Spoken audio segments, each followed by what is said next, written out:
I just wanted to say that all of my stories are true, with all real facts that I have composed and compiled from the internet and from documentaries, and I have put them all into my own words. I know there's all different documentaries and things out there, but this is my spin on this one. Hope you enjoy my video. Hey guys, and welcome back to another episode of The Murder Files with me, Random Jen. Today's case is actually really quite hard for me to do. I actually did this video a few weeks ago. I made the whole entire video and then realised that my fish tank needed filling, and it had literally ruined the whole audio, so I had to give up. And because of my health problems, I got really down about that and kind of just stopped with the murder files for a little bit because I put so much effort into this and it took all of my energy. So anyway, I took a little break, went away with my family. I've worked on some fun videos instead for a little bit, and with my dog. Ooh, little air freshener going off there, great. Sorry if you hear that throughout my video. Today's case is the controlling case of the killer, Jack Seppel. Now, I don't know if any of you have heard of this. Hopefully this video will open some people's minds a little bit, maybe notice some things with their family members, their friends, pick up on some vibes and different behaviours, and perhaps help someone before it's too late. That's my intention. So today's story, we are going to be following a journey through social media and its accessibility to anyone, anywhere, anytime, making it extremely easy for someone to coerce, control, manipulate and completely command dominance over an individual they have never even met. So Jack Seppel and Ashley Wadsworth came across each other on Facebook. Jack was 16 and Ashley was 12. They seemed to like each other straight away, and from then on they continued with an on-off contact over the next few years, mainly through the use of Facebook. Ashley's father Ken described his daughter as the happiest child you had ever met. She was a keen user of social media, enjoying making videos of herself dancing, having fun with friends and family. She liked to post about her life on TikTok, and I'm sure Jack would have followed everything she did over social media, and he was clearly aware that she was a constant user of various sites such as TikTok and Facebook. Ashley was from a small place called Vernon in British Columbia in Canada. Vernon had a small population of around 40,000 people and was known for having nothing to do after 6 p.m. And Ashley, well, she wanted much more than just a small town with not much to do. Once Ashley had turned 16, the relationship between the both of them had become a lot more serious. He presented himself very well at first. He would send her many things over from England, gifts and treats and things, and this is basically just to butter you up. This is not always a true reflection of someone's natural personality and behaviour.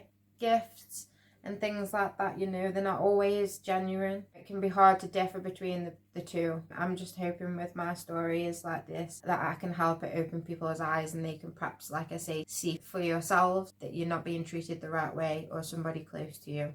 Now, Ashley had asked her mother, Christy, at a very young age about travelling to England to see Jack, to which she replied, "Not under my roof," but also that she would not be able to stop her going when she was old enough. So, being young and innocent and believing she was deeply in love, being told she could not travel to see Jack would probably made her even more determined to make it happen. Her father, Ken, said to her at the age of 19, "No way," when she mentioned again about travelling to England to see Jack, which is actually 4,563 miles away. A long way for a young girl to travel alone to meet and stay with an older boy she's never physically met. But she had told her father, "You're either with me or you're not, but I'm going either way." As he believed he may lose his daughter if he went against her plans, he told her he was behind her. So Ashley set off all the way from Canada to finally meet the boy she loved, or she believed she loved. The first time they ever locked eyes on each other was when Ashley arrived at the airport in England, and from that very moment, Ashley was trapped and would become under Jack Seppel's complete control. She just didn't know it yet. For the first night that they spent together, Ashley, probably exhausted from her trip, had fallen asleep on the sofa. The ever so charming, caring boyfriend had carried Ashley to bed. She had told her family afterwards how thoughtful this was and how much she liked him. Again, not always genuine. Everything had seemed fine at first, and they did a lot of sightseeing around London together. Ashley loved England's old buildings and cobbled streets, and she took it all in. They visited Buckingham Palace, Big Ben, Tower of London, and other places, at least at first. Ashley thought that England was beautiful and she could certainly see herself living over here. Jack treated Ashley like a princess at first, until he managed to have complete control over her. This is what they always do. Unfortunately, as I said before, it is hard to differ between genuine and faking personality to get what they want. And sometimes it is too little too late. You don't realise until you are trapped. But this is just to hopefully spread awareness of these situations. They've not just got control of you, they've got control of your mind by that point. Now, her sister Hayley said that she was posting on social media stuff to make it seem better than it actually was between the both of them. As we all know, posting on social media can be very fake. Ashley shared many pictures and videos of the two of them seeming very happy together. But when someone is secretly a controlling, possessive psycho, it is extremely easy for them to fake their way through charming a girl into thinking that they are more than amazing and that no one could possibly love them the way that they do. Certain phrases you may hear. And over time, completely isolate that person from their whole family, all of their friends, and their personal identity as they know it. It sounds crazy how they can do this, but it certainly is true. To pretend they are the complete opposite to who they really are, it is kind of a skill, really. I don't know how people can pretend to be somebody else. It's just crazy to me. And that's how innocent people, you know, who aren't disloyal, who are just themselves. That's how people can fall for this and get entrapped into it. Now, Ashley had actually taken a 6 months visa to the UK to spend time with Jack, not knowing that this would be the worst decision she could ever make. After a very short period of time, Jack stopped treating Ashley like a princess. In fact, her sister would say Jack did not even have a job. He never brought Ashley dinner or anything nice, and their life ended up being spent almost always in the small flat that they were both staying in together. Unbeknown to Ashley, Jack had always been aggressive and showed extreme controlling behaviour over previous partners. He clearly had a history of violence, but his violence was always aimed towards women or girls, females. There is no evidence he was ever violent towards males. This says a lot about Jack and his character, and people like that never change. Horrifyingly, his own mother had to obtain a restraining order against him in 2014 when he actually dragged her to the floor during an argument. He also caused a lot of criminal damage to her home, breaking windows, etc., pretty much taunting, bullying, and abusing his own mother. When once again he used the fact that he was male against her, to the point where she had to obtain a restraining order. I think he had to stay away from her until 2019, but I'm not sure about that fact. The continuous violent, controlling and abusive behaviour that Jack had bestowed in his personality against women at such a young age is never ever a good sign in the relationship. The worst. Now, personally, I am not sure what attracted the 12-year-old Ashley to the 16-year-old Jack, but I do know just how easy it is for a person to pretend they are someone who they are not, especially over social media. He obviously started by showing Ashley affection by sending her gifts all the way from England. For many years, he managed to trick poor Ashley through the use of social media into believing that he was someone that he was in fact the complete opposite of. Facebook played a huge part in this tragic story. If it were not for Facebook, then Jack and Ashley would never have crossed paths, and this story would not have such a heartbreaking end.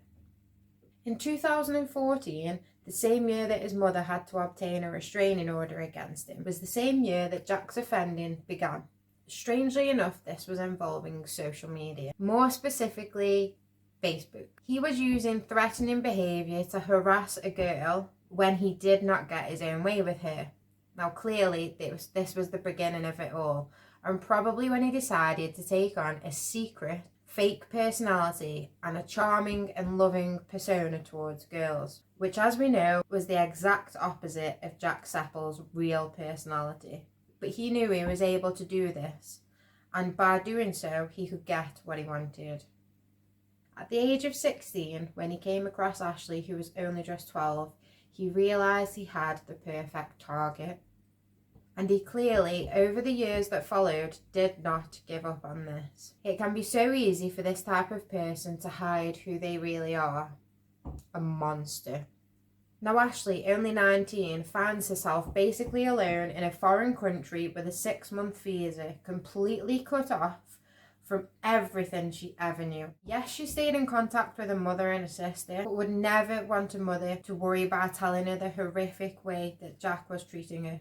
She would tell a friend and a sister more of how Jack was with her though. Ashley took secret videos of herself completely covered in bruises. What on earth would drive this so-called charming, young, loved-up boy to suddenly treat his long-term love, who he was meant to adore, this way, when he had only known her in person for a few weeks, or maybe less? After all these years of being pretty much doted to each other, and that he hadn't give up on her, why is he treating her so bad? Well, as you may have guessed it, social media played a huge part in this awful story transpiring into cold-blooded murder. Jack was clearly on the edge. After New Year's Eve, and around 30 days before the tragic event, he had actually tried to take his own life in a failed suicide attempt with an overdose of pills, which Ashley basically saved him from. She had called for an ambulance and did not leave Jack's side, because that's the kind of person that she was.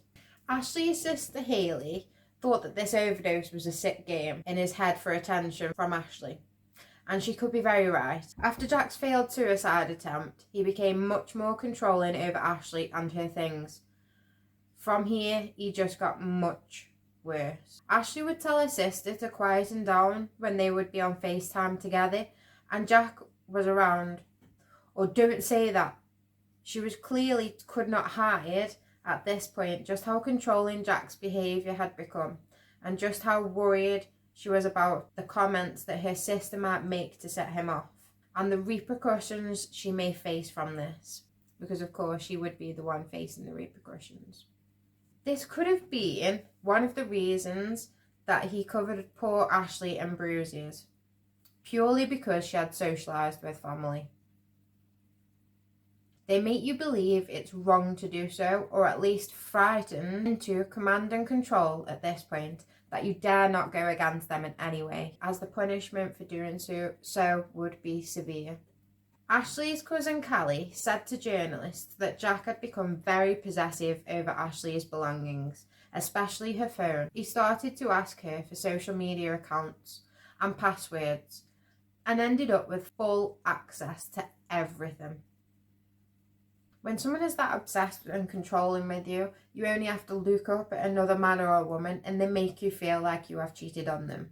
Literally. So any kind of male attention that Ashley may have received, even if just platonic and friendly, would have immediately set Jack off and probably sent him into a complete rage.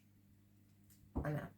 One FaceTime between Ashley and her sister, which to any normal-minded person would be just totally fine, to a completely blinded by control Jack would have angered him for no apparent reason. He even began to throw objects at Ashley while she was still on FaceTime with Hayley.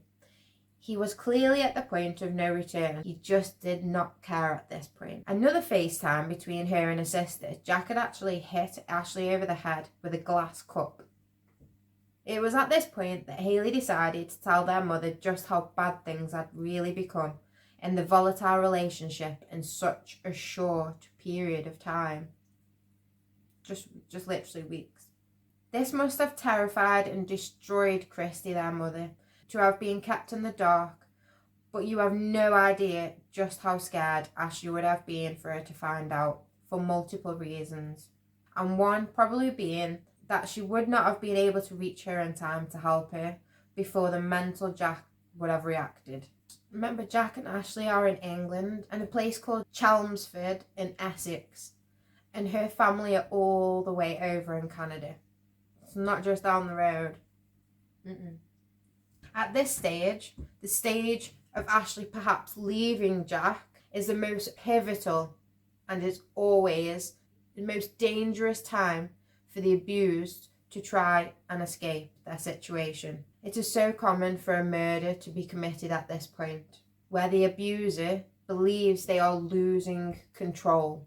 The most important thing, the control, that is number one, is being in control. If they start losing that, they don't got anything.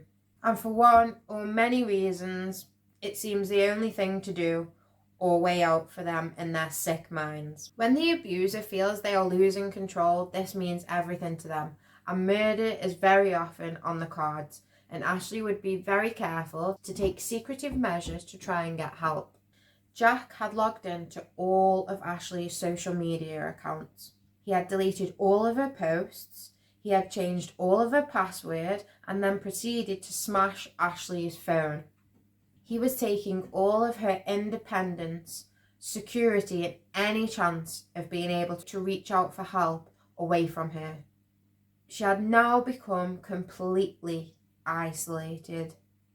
Jack had left her terrifying and anger-filled voice note to Ashley, which she had shared with her friend, and this showed the true side of Jack Seppel. Oh, my temper coming back. This fucking thing on my fucking lip! I'm gonna fucking... This fucking thing on my fucking lip! It's fucking driving me crazy! I'm so fucking ill! Fuck, I'm gonna kill her. I'm gonna fucking murder her. Now, as Ashley was part of the Mormon faith community, she had been able to secretly reach out to some of the sisters at a nearby church, who were aware of her volatile relationship between them. In such a short space of time she had been in England, she had actually reached out to them on many occasions, and this is not okay. A healthy relationship of any kind, first of all, should never ever become abusive. But certainly not this early on. These are strong warning signs. But again, even though Ashley was very educated and a smart girl for her age, she was not worldly wise. Or had never even been in a relationship before. So she was completely enamored by Jack and trusted him because she was a good person with a good heart. Haley, Ashley's sister, spent 2 weeks begging her to come home, but she was trapped in a way that a person in that situation can never explain to somebody else. And believe me when I say this, that this does not mean that she had chosen Jack over her family. Even though it may have completely seemed like this at the time, especially to them, I just want to assure other families that may have had loved ones in the same situation and maybe even murdered, that this is not the case at all. I promise you. On the 1st of February, on the day of the murder, at 8:30 a.m, Ashley's neighbour was getting ready for hospital when Ashley came banging on the door, wearing no shoes, with a cut on her hand and holding her phone that was all smashed up. She told the neighbour that Jack had just beaten her up. The neighbour had replied with, "We've got to call the police." But for some reason, Ashley replied with, "Not for a minute." Ashley had told the neighbour that in such a fit of rage, Jack had then thrown their kitten at a wall. Oh my God, what is wrong with him? Haley had received a call from the neighbour's phone, and it was Ashley. They had previously been on the phone together, but Ashley had told her sister that after she had hung up to her, he had smashed her phone and beaten her up. Haley begged her sister to come home to Canada, to which she replied with, I will ASAP. Her grandma even proceeded to book a flight for her immediately, but unfortunately, because of the COVID rules that were in place, she needed a COVID test before the flight. Now, apparently, Jack had told the family that he would take her, but why on earth would they trust him now after everything? This is the worst time, again, as I said, the most pivotal time and dangerous time of any abuser trying to escape a relationship is the time that they try to leave the relationship, which is now. He knows that she is trying to get home to her family, so this is the most dangerous time. Every single decision there on out has to be thought through immensely. But Ashley was only young and totally not prepared for the situation that befalled her or how to deal with it, so far from home and alone. The neighbour had said that Ashley had calmed down a bit after speaking to her sister Hayley, and unfortunately had made the fatal decision to go back and talk to Jack. Jack had previously told Christy, Ashley's mother, that he would guard Ashley with his life. Now that's a statement, as she was of course concerned about her 19-year-old daughter travelling across the world to the UK alone for a whole 6 months. Now, the entire fight that day had started because Jack was going through Ashley's social media and had seen an old chat of Ashley flirting with someone. Even though it was an old message and before they'd even got together, this was obviously enough to set him off.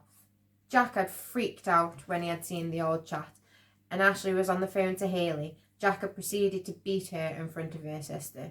The last message Hayley had received from her sister was at 3:30 Canada time and said, "Hayley, please answer." When she had seen the message, she had replied but heard nothing back. Hayley then proceeded to call Jack's phone around 20 times without any response. Ashley's friend also received a message around the same time saying, "Hey, it's Ashley. Please reply now. I need help. Please go on my Facebook friends and find Sister Ashworth. Give her this number and tell her to contact me. I need help." This would be the sisters from the Mormon faith community that Ashley had been involved with because of her abusive relationship with Jack, and also the only people over in England that had a chance to even help Ashley.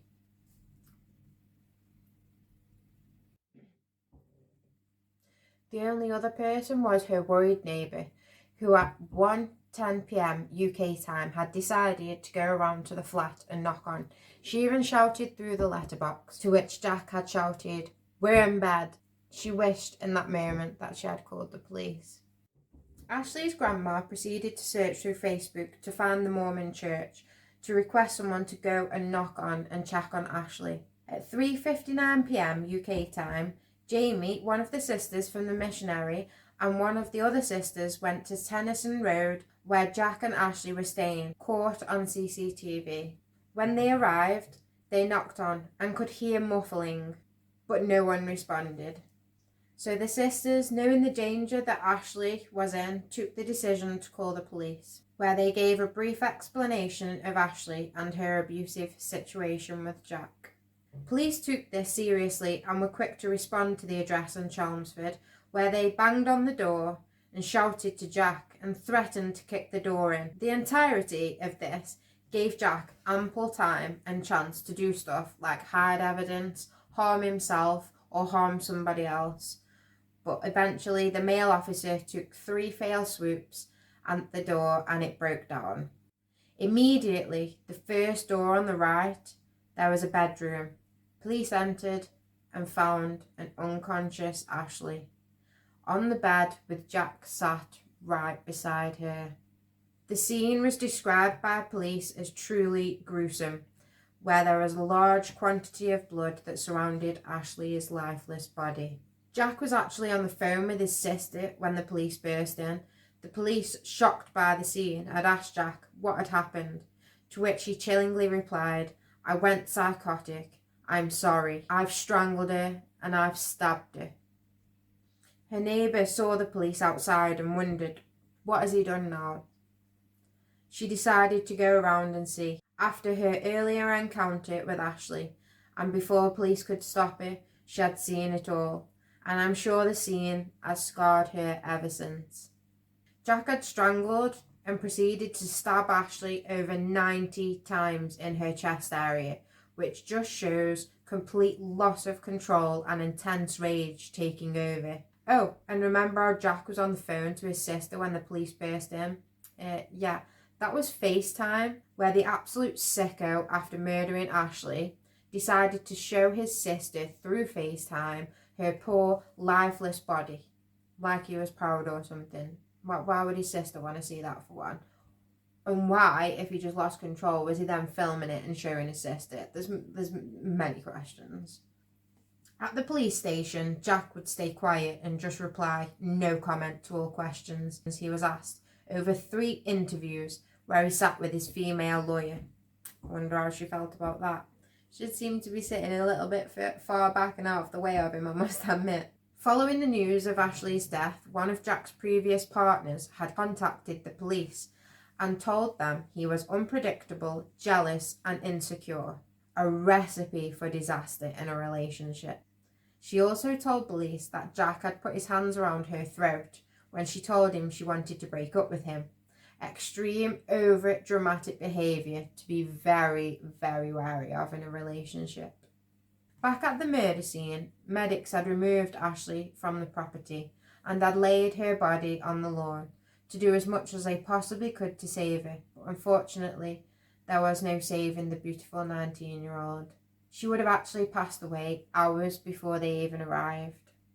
Now this part is really sick, because at around the same time as the murder, Jack had actually updated his profile picture of him and Ashley together with the caption, "Forever Mine."